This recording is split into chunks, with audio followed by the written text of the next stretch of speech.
நேர்களே, ஃபீபா நிலையம் தயாரித்து வழங்கும் தென்றல் நிகழ்ச்சிக்கு உங்களை வரவேற்கிறோம். இன்றைய நிகழ்ச்சியில் கிறிஸ்தவ நெறிமுறைகள் என்ற தலைப்பில் வருகின்ற வாரங்களுக்கு தொடர் நிகழ்ச்சியை தயாரித்து வழங்குகிறோம். நிகழ்ச்சியில் சிறப்புரையாற்ற அருள் திரு முனைவர் இம்மானுவேல் சுந்தர்ராஜன் அவர்கள் வருகை தந்துள்ளார்.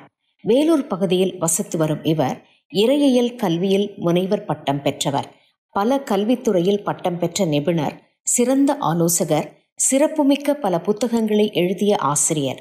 இன்றைய நிகழ்ச்சியில் கிறிஸ்தவ நெறிமுறைகள் என்ற தலைப்பில் சில கருத்துக்களை உங்களோடு பகிர்ந்து கொள்ள உள்ளார். தொடர்ந்து நிகழ்ச்சியை கேளுங்கள். விருந்தோம்பல். விருந்தோம்பல் என்பது தமிழ் மக்களிடத்தில் விசேஷமாக எதிர்பார்க்கக்கூடிய ஒரு பண்பு.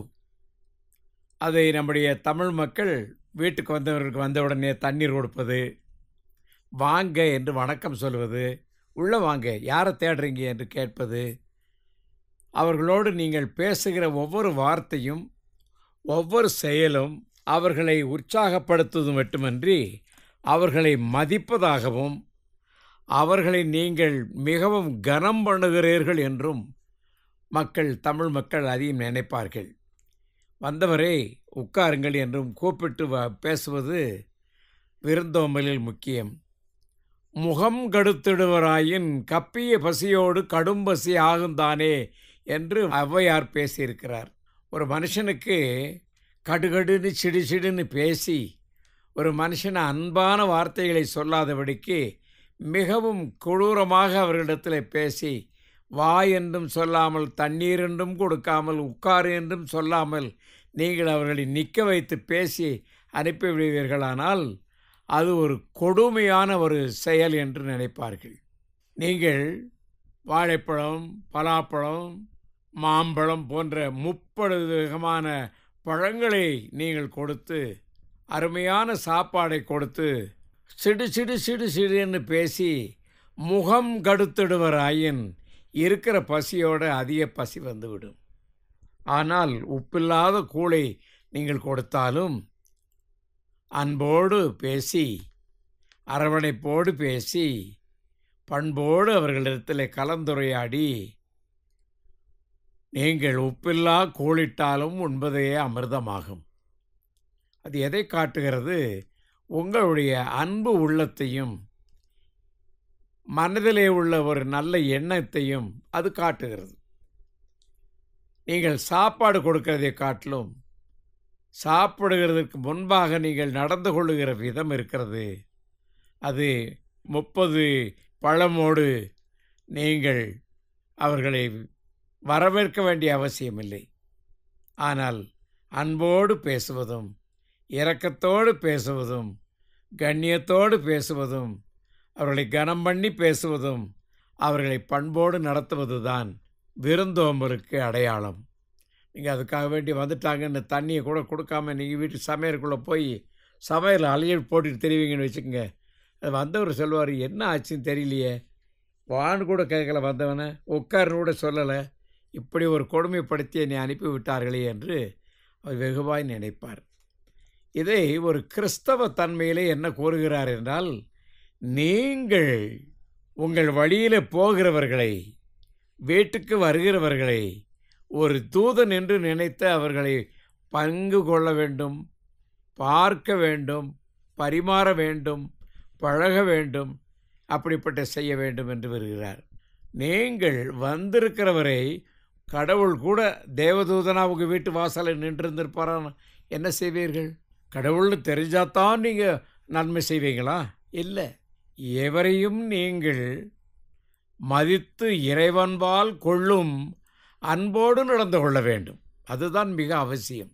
ஒருவர் சொல்கிறார், நீங்கள் கடவுள் வர வேண்டும் என்று நினைப்பீர்களானால் வருகிற ஒவ்வொருவரும் உங்கள் வீட்டுக்கு வந்து உங்களை பார்க்கிற ஒவ்வொருவரும் கடவுள் என்று நீங்கள் நினைக்க வேண்டும். அவர்களுக்கு நீங்கள் தண்ணீர் கொடுத்தாலும், உப்பில்லா தண்ணீர் கொடுத்தா கூட அவர்கள் வாங்கும் பொழுது உங்களிடத்தில் உள்ள அன்பையும் உங்களிடத்தில் உள்ள கண்ணியத்தையும் உபசாரம் செய்யக்கூடிய விருந்தோம்பலையும் அவர்கள் பழக வேண்டும், தெரிய வேண்டும், புரிந்து கொள்ள வேண்டும். இப்படிப்பட்ட நற்குணமுடையவர்களாக நாம் வாழ வேண்டும் என்று கடவுள் நம்மை விரும்புகிறார். இதை நீங்கள் செய்ய வேண்டும் என்று தேவனுடைய ஆசை இருக்கிறது. இப்படிப்பட்ட நிலவரங்களிலே நீங்கள் மறந்துவிடக்கூடாது. ஒரு சமயம் ஒரு மனிதன், கடவுளே என்னை நீ பார்க்க வேண்டும், நான் உனக்கு நன்மை செய்ய வேண்டும், நான் உனக்கு விருந்து செய்ய வேண்டும் என்று விரும்பினார். அவர் சொன்னார், நாளைக்கு நான் உன் வீட்டுக்கு வருவேன் என்று கடவுள் சொல்லிட்டார். இவர் காலையில் எழுந்து நின்றால் ஒரு பாட்டி, கூனல் பாட்டி, கம்பை சின்ன குச்சியை வச்சு கொண்டு நின்றுட்டு, ஐயா எனக்கு ஏதாவது போடுங்க ஐயா, ஐயா எனக்கு ஏதாவது போடுங்க ஐயான்னுச்சு. ஐய் வெளியே பார்ப்பால, கேள்வி வந்துட்டு ஏதாவது போடுங்கன்னு சொல்லிட்டு சிடு சிடுன்னு வச்சு விரட்டி அடிச்சிட்டார். ஐயா நான் போனால் பிறகு வருத்தப்படுவேன் ஐயா, எனக்கு ஏதாவது கொடுயா அப்படின்னு கேட்க, போ உனக்கு ஒன்றும் தரமாட்டேன் என்று சிடுமுடுத்த மூஞ்சியில் அவர் விரட்டி விட்டார். ஒரு 10:30 மணி இருக்கும். அப்போ ஒரு நொண்டி மனுஷன், ஒரு கண்ணு இல்லாதவர், அவர் கம்பை ஊண்டிக்கிட்டு ஓடிய வந்து, ஐயா எனக்கு எதாவது கொடுங்க ஐயா, ஐயா எனக்கு எதாவது கொடுங்க ஐயா, பசிக்குது ஐயான்னு கேட்குறேன். ஏய் நான் ரொம்ப முக்கியமான ஆளை எதிர்பார்த்துட்டு இருக்கேன், நீ வந்துட்டு எனக்கு அதை கொடு இதை கொடுன்னு கேட்டுட்டு இருக்கியே என்று மிகவும் தடாபுடால் பண்ணி விரட்டி விட்டார். அப்புறம் அவர் சாயங்காலம் போல் சோறெல்லாம் சமைச்சு, துணியெல்லாம் பழைய புது துணியெல்லாம் வச்சுருக்கிறாரு, இதெல்லாம் வச்சு எதிர்பார்த்துக்கிட்டு இருக்கிறாரு. கடவுள் காணோம். என்ன இப்படி கடவுள் ஏமாற்றி விட்டார் நம்மளை. ராத்திரி ஆயிடுச்சு, 8 மணி 9 மணி ஆயிடுச்சு. விளக்கெல்லாம் கொளுத்தி வச்சு, ஐயோ இப்படி வந்துட்டாரே என்று வீட்டுக்கு வாசலுக்கு முன்னால் ஒரு பந்தத்தை வச்சுருந்தார். இந்த பக்கம் ஒரு சின்ன விளக்கை எடுத்து வச்சுருந்தார். வீட்டுக்குள்ளே அரிக்கன் லேம்பெல்லாம் வச்சுருக்காரு. கடவுள் வந்து அவருக்கு சாப்பாடு போடணும், அதெல்லாம் பார்த்தா பழசாயிடுச்சு சோறு, அதை சூடு பண்ணணுமே என்று எல்லாம் ரெடி பண்ணிகிட்டு இருக்கிறார். அப்படி நினைத்திட்டு இருக்கிற அவருக்கு ஒரு சின்ன தூக்கம் வந்துருச்சு. அவர் பார்த்து பேசி உட்காந்துக்கிட்டே இருந்த இடத்துல சாய்ந்து தூங்கி விட்டார். தூங்கி விழுந்து அவருக்கு ஒரு கனவு வந்தது. அந்த கனவில் கடவுள் சொல்கிறாரு, என்னப்பா நான் உன்னை தேடி 3 தடவை வந்தேன், நீ என்னை விரட்டி அடிச்சிட்டே இருந்தார். நீங்கள் வந்தீங்களா? உங்களுக்காகத்தானே சுவாமி நான் காத்துக்கிட்டே இருக்கேன். அருமையான சாப்பாடு, உங்களுக்கு நான் துணிமணி வச்சுருக்கிறேன், இப்படிப்பட்ட வெகுமதியெல்லாம் வச்சுருக்கிறேன், உங்களுக்கு காணிக்க வச்சுருக்கிறேன், பழங்கள் வச்சுருக்கிறேன் என்று அதெல்லாம் காமித்தார். பட்டுன்னு முழித்தார். முழித்த உடனே அப்போ தான் அவர் தெரிஞ்சு, அந்த கிழவி, அந்த நொண்டிக்கால்கார மனுஷன், இதெல்லாம் யாருன்னு கேட்டார். நடுராத்திரியில் தூங்குகிற அவருக்கு கடவுள் சொன்னார், நான் கடவுள் மாதிரி ஆரவாரமாக குதிரையிலையும் ரதத்திலையும் வந்து உன்னை சந்திப்பேன் நீ நினச்சியா? இந்த உலகத்தில் இருக்கக்கூடிய உயிர்வாழ் ஜந்துக்கள், இந்த பிராணிகள் அனைத்துமே நானாகத்தான் இருக்கிறேன். ஆனால் நீ எங்களிடத்தில் எப்படி நடந்து கொண்டாய்? நீ என்ன அன்பு காட்டினாய்? என்ன எங்கள் மீது அன்பு கொண்டு எங்களுக்கு உணவு கொடுத்தாய்?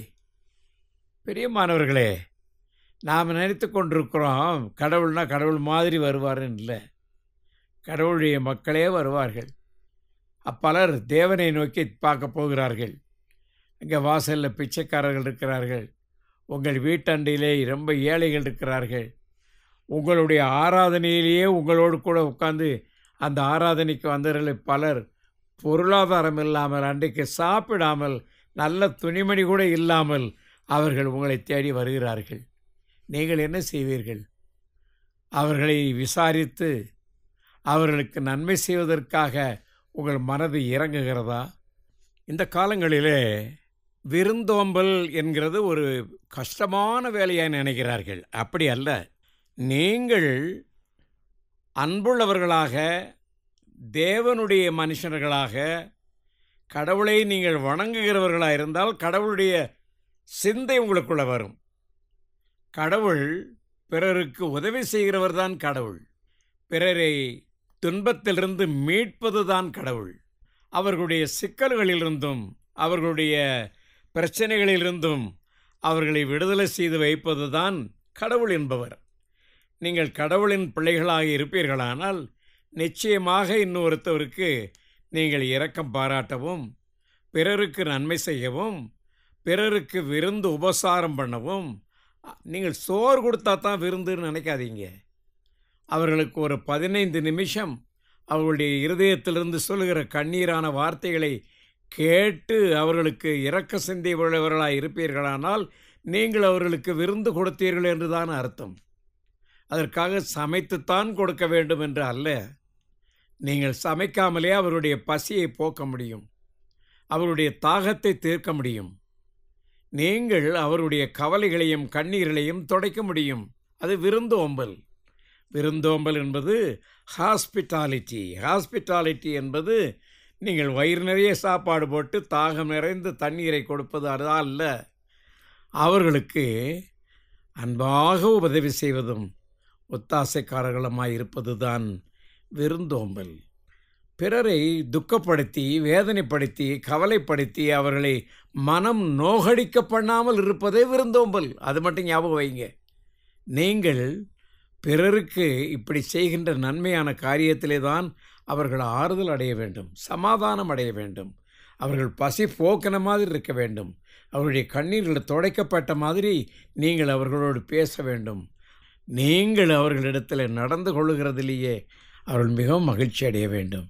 அப்போ அவங்க சொல்லுவாங்க, எனக்கு தாகம் தீர்த்தீங்க, எனக்கு பசியை போக்குனீங்க, நீங்கள் செஞ்சது எனக்கு அப்படியே ஆறுதலாக இருக்கு, மனம் குளிர்ந்து போச்சு என்று உங்களை பார்த்து அவர்கள் சொல்ல வேண்டும். அப்படிப்பட்டவர்களாக நடந்து கொள்ளுங்கள். அதுதான் விருந்தோம்பலின் முதல் அம்சம். அதுதான் விருந்தோம்பலின் அடிப்படை.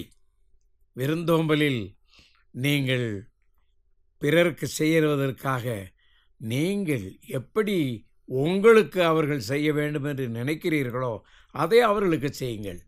உங்களுக்கு பிறர் என்ன செய்ய வேண்டும் என்று எதிர்பார்க்கிறீர்களோ அதுதான் பிறருக்கு நீங்கள் செய்ய வேண்டும். விருந்தோம்பல் பெரிய அதிசயமான காரியம் என்று சொல்லுவார்கள். ஆகவே விருந்தோம்பல் என்பதை செய்ய பழகிக்கொள்ளுங்கள். வணக்கம்.